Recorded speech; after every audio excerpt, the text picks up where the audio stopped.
Yo voy a presentar el capítulo 3, Autocontrol y Procrastinación, de Raimundo Campos Vázquez, Psicología y Economía. Es un capítulo algo denso, tenía más de 50 páginas y mucha matemática, así que bueno, voy a tratar de ser lo más explicativo posible. Un pequeño resumen antes de empezar, yo voy a hablar de, me voy a saltear ¿sí? De métodos de estimar preferencia de tiempo y su relevancia, y voy a hablar de los modelos económicos, la relevancia y la evidencia en distintos ejemplos, y luego la prueba del malvavisco de Walter Mischel, que en realidad ya la vimos, porque los ejemplos no suelen ser muy variados, pero lo voy a mencionar así muy brevemente, y después yo voy a mencionar un ejemplo de economía, de economía vieja. A mí me gusta la historia del pensamiento económico. En principio, el capítulo se trata de procrastinación y autocontrol. El autor empieza con el caso de Ulises y las sirenas, ¿no? Ustedes saben, en la Odisea, el célebre relato de Homero, cuando Ulises está cerca de la isla de Sicilia, de lo que sería la isla de Sicilia actualmente, esa zona por la que está, él vuelve a Ítaca desde Troya, después de la gran batalla, y en esa parte, era muy famosa por las sirenas. ¿Qué son las sirenas? Una especie de monstruos, que tienen unas voces, que tienen cuerpo de ave o de pez, depende de dónde uno lo mire, y el rostro de mujeres hermosas, y además tienen la particularidad es que ellas cantan, y el canto, persuade a los marineros que se tiran al mar y son devorados por las sirenas. Entonces lo que hace Ulises, muy inteligente, porque es un genio, por lo menos según Homero, decide ponerle cera y taparle los oídos a sus marineros, y él, que está ansioso por escuchar el canto de las sirenas, quiere autocontrolarse y se ata al mástil. Entonces, pasando por la zona, las sirenas le cantan efectivamente a Ulises, y él, atado al mástil, se autocontrola. Y básicamente de eso va a tratar el capítulo. En principio vamos a ver dos modelos y las implicaciones de uno de los modelos. El modelo de descuento exponencial, que es el modelo que presenta un economista que vamos a ver ahora, y el modelo de descuento cuasi hiperbólico, ¿sí? Que presenta los que trabajan con economía, con psicoeconomía, ¿no? El que vamos a decir que tiene la mejor evidencia. ¿Qué dicen los neoclásicos? El Homo economicus, que es ese agente que nosotros venimos trabajando con Campos Vázquez y venimos revisitando con los neoclásicos, no tiene problemas de autocontrol ni procrastinación, porque si quiere actuar, actúa, y si no quiere, no actúa, ¿sí? El individuo tiene preferencias y toma decisiones estables y consistentes en el tiempo, eso lo vamos a ver en un momento. El individuo no tiene sesgos sobre el presente, todos los individuos son experimentados, en esencia al menos, que conoce y es capaz de evaluar lo que quiere, es decir, sus preferencias, de manera racional, es decir, no se contradice, y es capaz de aprender la información necesaria para llegar a conocer y satisfacer sus preferencias. O sea, es una especie de ángel. Este caballero que ven aquí, Paul Samuelson, ¿sí? En el año 37, un hombre bastante grande, murió casi con 100 años, en el año 2009, escribió en este artículo A Note on Measurement of Utility, donde trabaja el modelo, lo que llamamos el modelo de descuento exponencial. Que en economía hay un problema que es el problema de la asignación de recursos en tiempos diferenciales, es decir, se llama la teoría marginal de la utilidad aplicada intertemporalmente. ¿Sí? ¿Cuál es la diferencia entre el consumo que quiero hacer hoy y el que voy a hacer mañana? Entonces, si yo me retengo a consumir hoy, porque decido retenerme a consumir hoy, mañana, ¿sí? Mi consumo va a tener una tasa de interés. Y ese es un problema, porque la asignación de recursos en diferentes tiempos es un problema económico. Entonces, este caballero lo analiza en este paper. Entonces vamos a analizar brevemente el modelo de descuento exponencial, que es una función de utilidad entre dos consumos, consumo 1, consumo 2. Tenemos la utilidad del consumo 1 más, este es lo que se llama la tasa de paciencia que tiene el individuo, por la utilidad del consumo 2, es decir, lo que está dispuesto el individuo a esperar para consumir ese segundo factor. Tal que la maximización de esas utilidades responde a esta ecuación, es decir, el consumo 1 más el consumo 2 dividido, esto es el cociente, de la tasa de interés. Esta es la tasa de interés del dinero, ¿sí? O sea, lo que yo estoy dispuesto a retener ese dinero me paga una tasa de interés. La tasa de interés se puede aplicar a cualquier cosa. Si nosotros directamente, no sé, ustedes quieren esperar, por ejemplo, tienen una cita, ¿no? Y la persona va a llegar tarde. Bueno, ese tarde que va a llegar es algo que ustedes están sacrificando para satisfacer en el futuro. Es decir, por ejemplo, va a llegar tarde 1 hora. Ustedes están dispuestos a sacrificarse para... No, dependerá de la maximización de utilidades que le reporte esa acción. ¿Sí? Entonces, eso tiene una tasa de interés. O sea, si después la cita es un fracaso, bueno, la tasa de interés será negativa. Entonces, este parámetro de descuento va de 0 en 1 en general, ¿sí? De 0 a 1 con, digamos, intervalos cerrados. Digamos, si toma diferentes valores, por ejemplo, un medio, necesitamos el doble de consumo en el periodo 2, ¿sí? Es decir, la tasa de interés de ese periodo 2, o sea, la cita tiene que ser un éxito, ¿sí? Para que yo me quede efectivamente, ¿no? Después tenemos, si el parámetro es mayor a 1, entonces se le da más peso al futuro que al presente. Es decir, efectivamente, yo estoy muy ansioso de esa cita y voy a esperar a la persona en cuestión. Y bueno, si la tasa, si el parámetro es 0, al individuo no le importa en absoluto el futuro, ¿sí? Podemos entonces generalizarlo, es decir, para cualquier tiempo, para cualquier tipo de consumo en cualquier tiempo. Esto nos da que la sumatoria, a partir del tiempo 1, es igual al parámetro por el tiempo, digamos, por la función de utilidad en el consumo T. Según el modelo de Samuelson, lo que ocurre es que la derivada de esa función es estable en el tiempo. Es decir, eso lo vamos a explicar en un momento, dice, no importa el consumo, o sea, que yo espere 1 hora hoy a que esperar la cita al día siguiente, tiene la misma, lo que se llama la tasa marginal de sustitución. Me reporta en promedio la misma utilidad. Entonces, un breve ejemplo de esta inconsistencia. Si un individuo dice que está dispuesto a intercambiar 100 pesos, vamos a decirle, de consumo hoy por 110 pesos de consumo en una semana. Esto implica que su tasa de descuento está dada por 10 dividido 11, o bien que el consumo de hoy tiene que ser multiplicado por 11 dividido 10, para obtener el consumo en el periodo 2, que le es indiferente, por el criterio de Samuelson, que vimos antes. Esto implica necesariamente que entre 100 hoy y ese cociente multiplicado por las semanas del año, que nos da 14.204, ¿sí? Le es indiferente al individuo, en términos de espera. Esto es muy difícil de creer, por no decir inconsistente. O sea, evidentemente, si yo tengo que esperar para obtener un dinero, ese dinero, evidentemente, me va a reportar cierta utilidad, entonces yo no soy indiferente a eso. Eso es porque los neoclásicos sostenían que el dinero es neutral en el tiempo, ¿sí? Lo cual no es cierto, como bien señalaba Keynes. Entonces, ¿cómo se comporta el Homo sapiens? Mira, en principio es inconsistente, no es estable, no se decide, tiene información imperfecta, no actúa como un ángel a quien le es dado el don de la sabiduría absoluta, como en el caso del Homo economicus. Y entonces tenemos aquí el famoso modelo de descuento cuasi hiperbólico, que tenemos la misma función de utilidad aplicada a un tiempo, a una serie, digamos, serie temporal, que digamos, consumo de acuerdo al tiempo t, más, y le agregamos este parámetro que es el sesgo por el presente. Entonces se deduce de aquí que si nosotros le damos un valor, ¿sí? Por ejemplo, que es menor a 1, quiere decir que el individuo valora más el presente. Acá es 1. ¿Sí? Esto, digamos, se complementa con el modelo neoclásico. ¿Sí? Si es 1, se comporta igual que el modelo neoclásico, porque 1 por 1, digamos, es 1 por el valor que va a tomar el parámetro neoclásico, que es el parámetro de paciencia, digamos, es igual, y 0, de más está decir que si es absolutamente reticente a consumir en el futuro. Por lo tanto, marginalmente, obtenemos una tasa diferencial de acuerdo al tiempo que estamos hablando. Entonces, si nosotros nos remitimos de nuevo a este ejemplo y aplicamos esta derivada, nos va a dar un tiempo diferencial. ¿Por qué? Porque son dos parámetros diferentes para los distintos tipos de consumo.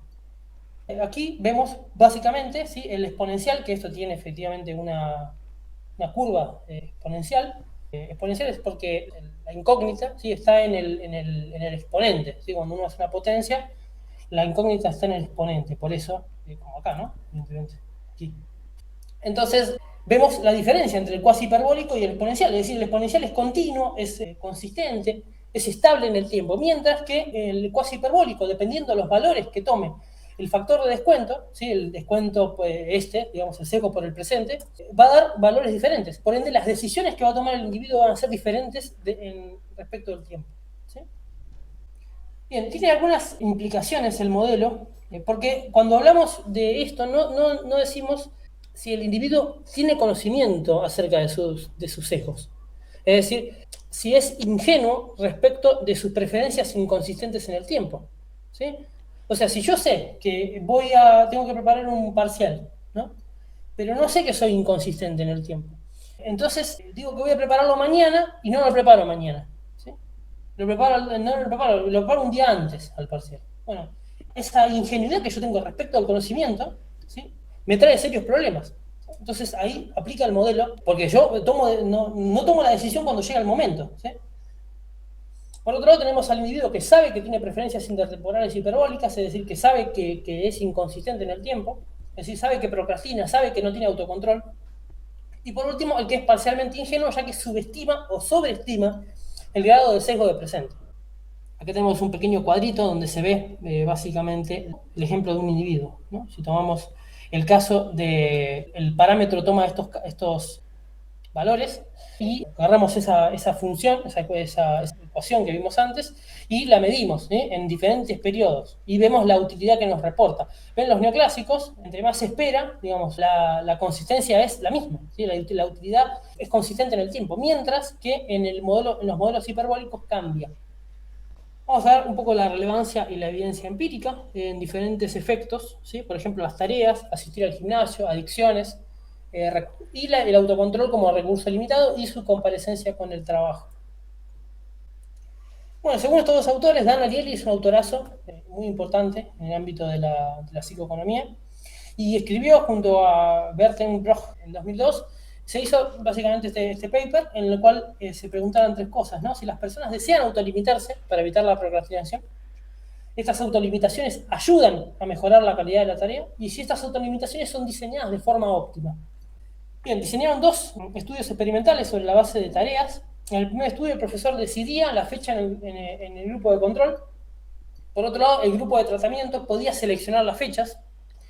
Sin embargo, si no cumplían con lo propuesto, había penalizaciones. Es decir, quienes elegían las fechas, si no entregaban dentro de una semana, digamos, tenían penalizaciones. En el segundo experimento se contrató a 60 estudiantes para que corrigieran 3 documentos y se los separó en 3 grupos. Al primer grupo se le dio una semana para que entregara cada documento, es decir, cada una semana entregaba un documento. Al segundo grupo se le concedió que entregaran los 3 documentos juntos y al tercer grupo escogieron la fecha deseada para entregar el documento. Si se entregaba tarde, había penalizaciones. De suyo es que el Homo economicus, esto es una nota de aclaración, no necesita incentivos para autolimitarse. Si no quiere hacer algo, no lo hace. ¿Sí? Es decir, si yo decido que mañana voy a ponerme a estudiar para el parcial, me pongo a estudiar para el parcial. No hay inconsistencias en la toma de decisiones. En cambio, como vimos, sí hay inconsistencia, lo dice el propio modelo. O sea, el modelo predice, eso es lo que quiero destacar. En los resultados sorprendentes, digamos, los resultados responden a las preguntas planteadas. Los estudiantes desean autolimitarse, es decir, uno decide, quiere decir, bueno, yo quiero ponerme a estudiar, o quiero, no sé, quiero dejar de hacer algo, no sé, lo que fuere, o quiero hacer algo. Pero solo el 32% de los documentos se puso como límite la última semana de clase. Es decir, los estudiantes se adelantaron, digamos, a la entrega de los documentos. El promedio de deseo de entrega del primer documento estuvo en las primeras semanas de clase. Cuando se comparan las calificaciones obtenidas por los estudiantes como límites impuestos por ellos mismos, se observa un peor desempeño en este último. Es decir, cuando los estudiantes se ponen los límites, no están diseñando buenos, como decía acá, ¿no? Esas autolimitaciones no son óptimas. Por otro lado, en el experimento 2, el peor desempeño lo tiene el grupo cuyo límite impuesto es entregar todo al final. ¿Sí? Es decir, si vos esperás hasta el final, seguramente vas a fracasar. Si esperás hasta el último día antes del parcial, bueno, entonces no te va a ir bien. A los estudiantes que decidieron autolimitarse les va mejor que a los anteriores, pero no superan los que tenían fechas equitativamente separadas. Es decir, los que podían decidir sobre cuándo entregar los documentos, les iba mejor que a los que tenían que entregar todo al final. Pero a los que tenían ciertos límites, ¿sí? Esto se relaciona con algo que vimos en el capítulo 2, en el Status Quo, con algo que decía Richard Thaler, que es un economista que ganó el premio Nobel por estas cuestiones, los empujoncitos, ¿sí? Los nudge, y así se llama el trabajo. Bueno, cuando uno le ponen unos límites, uno calcula mejor, digamos, las acciones que tiene que tomar o la conducta que tiene que incorporar para poder realizar la tarea. ¿Sí? Acá vemos, ¿no? Si los límites son externos. Por cierto, los documentos tenían que encontrar errores gramaticales. Los detectados fueron mucho más cuando los límites son externos, es decir, cuando el límite lo impuso el profesor. Cuando los límites son autoimpuestos, encuentran hasta 100 o más de 100 errores afectados y todo al final encuentran la menor cantidad de errores y encima entregan a destiempo. Aquí también pasa lo mismo, ¿no? La ganancia monetaria, es decir, los que habían sido contratados, es mayor cuando el límite es externo que cuando, digamos, tienen que entregar todo al final. Bueno, en estos de la Viña y Malmendier, es que de la Viña creo que es el tesista, el que le hizo la tesis, el director de tesis de Campos Vázquez. Analizan 3 gimnasios en los Estados Unidos, tipo el efecto de asistir al gimnasio. Los gimnasios tienen 2 planes, ¿sí? En general, un pago mensual de $70 o bien un pago por visita de $10. Sería razonable que si el individuo paga por mes, tendría que ir unas 7 u 8 veces para que tenga sentido el pago, si no, tendría que pagar $10. Resultado, los investigadores encontraron que las personas firman un contrato mensual, pero solo asisten un poco más de la mitad de veces, ¿sí? Y por lo tanto pagan cerca de $17 por visita. Se explica porque el individuo tiene un costo para asistir y un beneficio futuro de H. En el caso de pago por visita, se tiene un costo de P, ¿no? El individuo arranca en el periodo 0, ¿no? Acá tenemos una inecuación, ¿sí? En el cual, para cuando llega el momento de hacer el ejercicio, evalúa, ¿sí? De acuerdo, digamos, al parámetro de espera y por otro lado al parámetro de sesgo de presente en relación al beneficio futuro, ¿sí? Aunque si el individuo sabe que tiene problemas de autocontrol, pero subestima su sesgo, como vimos en el parcialmente ingenuo, se obtiene que la inecuación me da mayor a 0, pero con el sesgo de presente subestimado. En tercer lugar, voy a considerar las adicciones como las del tabaco. Consideremos un individuo sempiterno, es decir, que es eterno, ¿sí? Puede vivir muchos años, ¿sí? Bueno, en realidad puede vivir para siempre, que se enfrenta a decisiones de fumar en periodos discretos permanentes, ¿sí? O sea, el día a día. Al inicio del periodo tiene 2 opciones: la A, no fumar, y B, fumar para siempre, ¿sí? Si los beneficios y costos son representados por una serie, que es el conjunto ¿sí?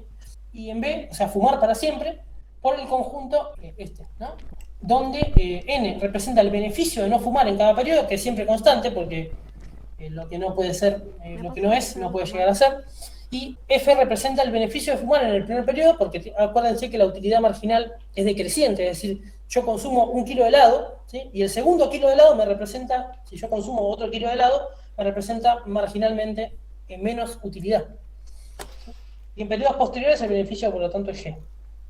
Bien, si sus preferencias están dadas por el modelo exponencial, el modelo neoclásico, el modelo de Samuelson, ¿sí? Obtenemos que el consumo de tabaco son mayores que el beneficio de no fumar en toda la vida, ¿no? Por obvias razones, ¿no? La utilidad de fumar por primera vez es mayor que no fumar nunca, ¿sí? Como dicen, ¿no?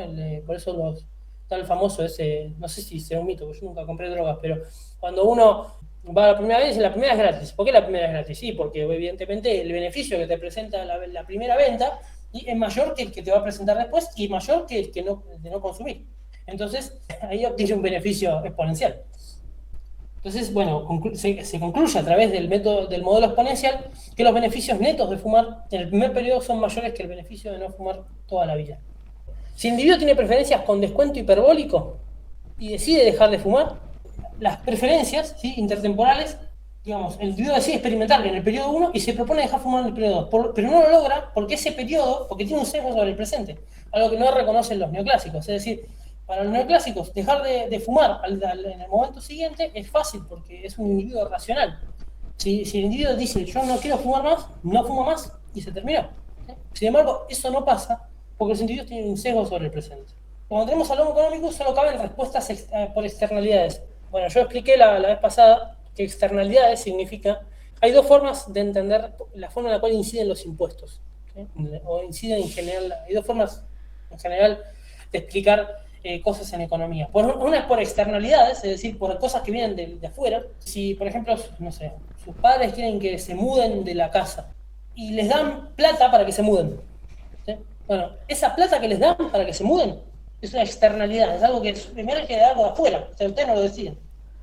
En cambio, si sus padres incentivan para que ustedes se muden de la casa, entonces ustedes lo van a decidir por su cuenta, y eso es ya internalidad.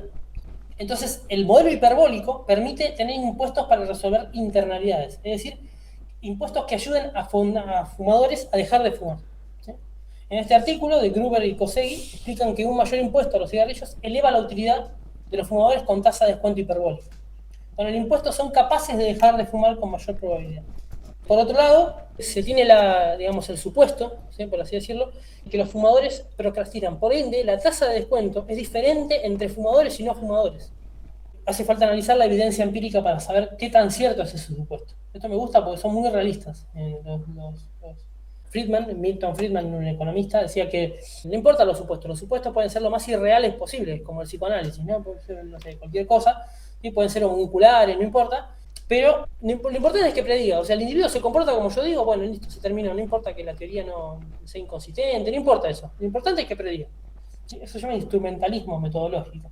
En este paper de, este autor que no voy a mencionar, Ahmed, se termina, Dan Silverman y Frank Sloan, concluyen que la condición de fumador no está relacionada con preferencias en el tiempo. Y para medir las preferencias utilizan preguntas abiertas sin incentivos monetarios. Entonces, por ejemplo, le preguntan, ¿prefiere $20 ahora o $30 en la semana?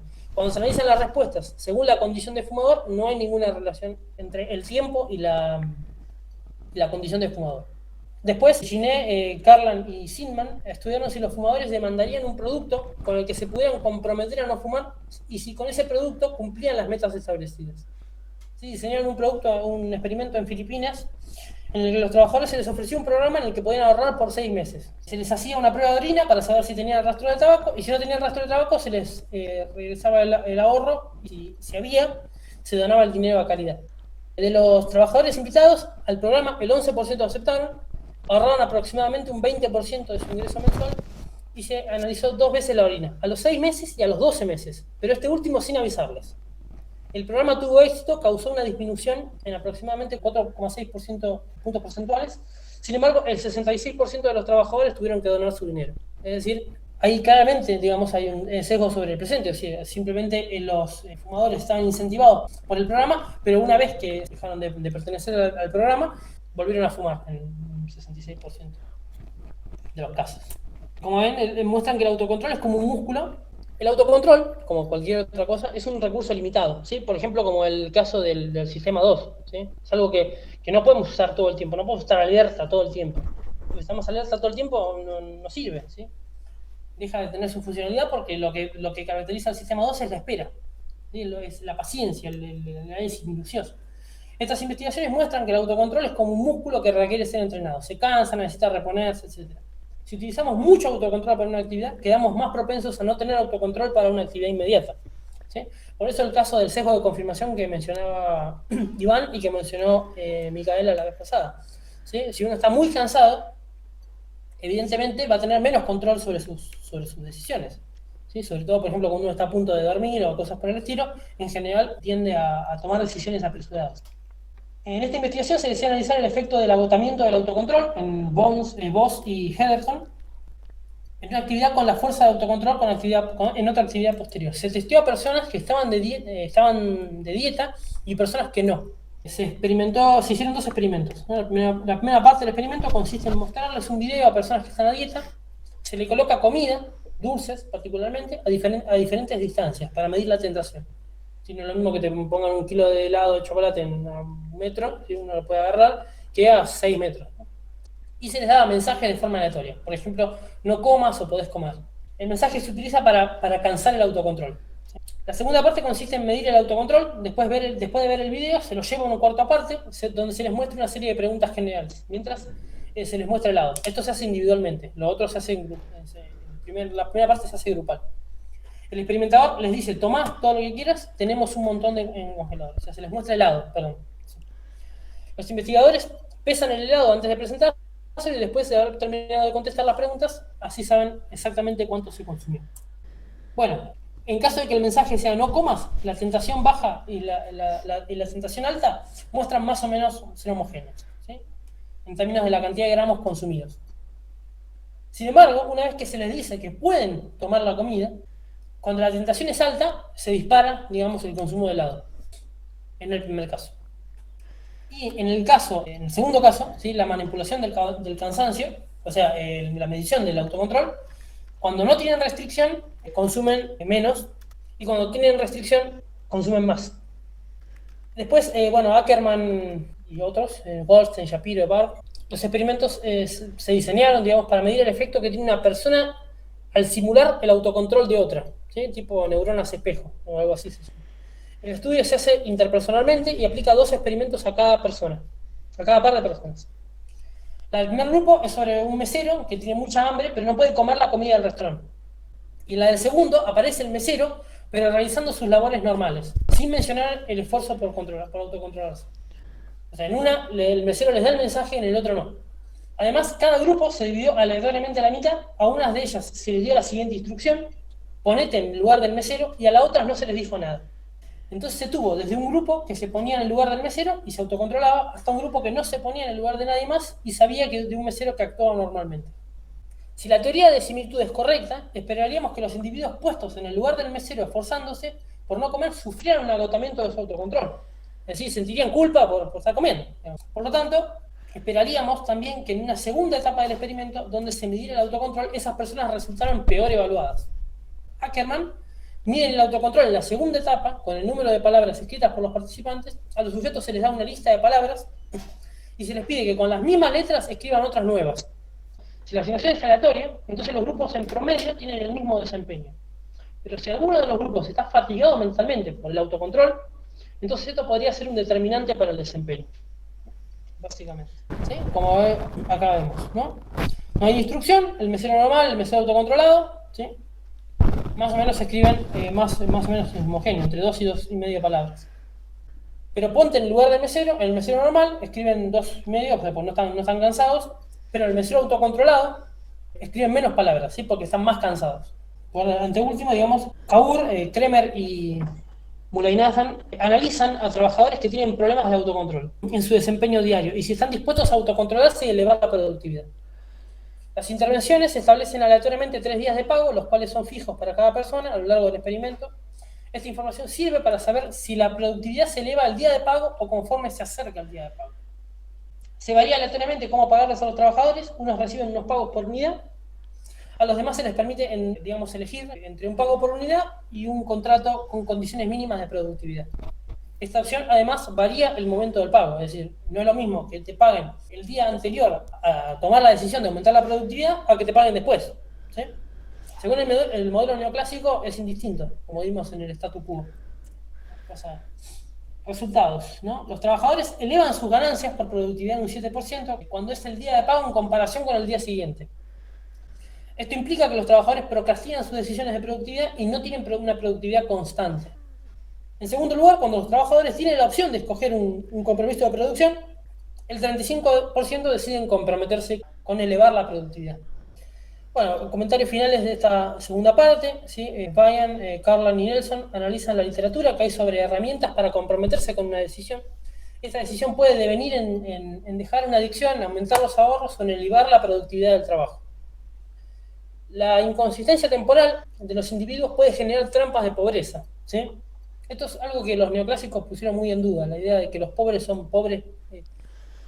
Literalmente, esto dice Peter Bauer, en un libro sobre desarrollo, dice: los pobres son pobres porque son pobres. Literal. Supongamos que un individuo valora el consumo de 2 bienes. En el periodo 1 y en el periodo 2 solo valora el consumo de bienes productivos.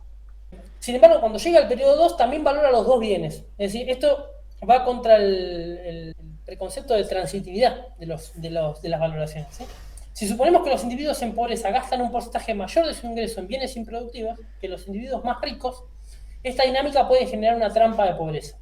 Porque en el largo plazo, digamos, en tiempos diferenciales, los individuos que gastan mayor parte de su ingreso o que gastan todo su ingreso pueden caer en trampas de pobreza por gastar mayor cantidad de ingresos en bienes improductivos. El individuo piensa que cuando llega ese tiempo no lo puede dejar y sigue gastando, como quien se endeuda todos los meses con la tarjeta de crédito. Ese gasto pudo ser utilizado para otros bienes productivos, por ejemplo, ¿no? Pero bueno, no sé. Por último, la prueba del analítico de Walter Mischel y sus implicaciones. Bueno, Walter Mischel es un psicólogo que trabajó, Micaela lo mencionó en el texto de Kahneman, creo que está en el 7, si no estoy equivocado. en la sección 7, donde se les da unas Oreos a los nenitos, ¿no? Se les da unas Oreos y el investigador charla con ellos, yo qué sé, y se va de repente, ¿no? Y le dice, bueno, no te comas la Oreo, porque si te comes la Oreo, cuando vuelvo no te dejo otra. Lo que encontró Mitchell es que en un gran porcentaje de los casos había conductas, no sé cómo se dice en términos de conductismo, pero se dice conductas evitativas. ¿Puede ser? Bueno, no sé. La cuestión es que los niños tenían técnicas, ¿sí? Para no, conductas de evitación, muchas gracias, para no comer la Oreo, ¿sí? Y esperar a que volviera el hombre, ¿sí? Con la Oreo, con la otra Oreo, y se comían dos. Creo que en el 40% de los casos, dice Mitchell. Esto tiene implicaciones porque quienes tenían mayor autocontrol, luego tenían, Mitchell hizo un estudio comparativo, digamos, en diferentes edades, en lo que se entendía era que quienes tenían mayor autocontrol en la infancia, luego en la adultez tenían mejores ingresos, tenían una serie de cosas. Entonces, le había ido mejor en los estudios, había una cuestión de cosas. Entonces, las implicaciones que tiene la prueba del Malvavisco de Mitchell es que si uno realiza políticas endógenas, endógenas, internalistas, para controlarlas, para poder, digamos, satisfacer el autocontrol y disminuir la procrastinación, eso tiene resultados mejores a futuro, ¿sí? O sea, debería poder utilizarse ese tipo de políticas, valga la redundancia, de control del autocontrol. Por último, quería mencionar, no podía dejar de mencionarlo, a Arthur Pigou, ¿sí? Que fue el primer economista en dar con hablar de esto, de esta cuestión de los incentivos. ¿Sí? El maestro de Pigou, que era Alfred Marshall, ¿sí? Inventó lo que se llama modelos de equilibrio parcial, que es simplemente, vos ves, en vez de ver el modelo de equilibrio general, ¿sí? De oferta y demanda, no sé si alguna vez lo vieron, pero se veían en tiempos diferentes. Entonces, lo que había era siempre que los equilibrios siempre eran, no eran continuos en el tiempo. ¿Sí? No es que había no es que se vaciaba el mercado, como decía Balras, por ejemplo, sino que había una continuidad de interacciones entre oferta y demanda. Entonces, a Pigou se le había ocurrido que para mantener esa continuidad de equilibrio de la economía, había que incentivar a los individuos a tener mejores comportamientos. Entonces él cuenta un caso de una señora que se sube el caso de los free riders, ¿no? Los que cobran, digamos, los que consumen sin pagar, por así decirlo, ¿no? Está el famoso ejemplo del faro, no importa eso. La cuestión es que en el ejemplo de Pigou hay una señora que se sube al tren con un perfume. Huele muy bien el perfume. Entonces todos consumen, digamos, el perfume. Entonces, dice, todos consumen el perfume y el ambiente es mucho mejor, ¿sí? Entonces todos están más incentivados a hacer cosas en su vida cotidiana porque el perfume les promovió ese tipo de conductas. Entonces, este tipo de intervenciones que no son externalistas, es decir, no es que el padre le da plata al hijo para que se mude, sino que lo incentiva de a poco para que por su cuenta salga de la casa, digamos. ¿Sí? En este caso, también tenemos ese tipo de políticas en las cuales se incentiva a los individuos a tomar decisiones por su cuenta y no motivados meramente por ejemplo, no sé, impuestos negativos, como decía Friedman o cosas por el estilo. La bibliografía, me faltó nomás lo del coso 3 que lo doy mañana. Así que bueno, muchas gracias.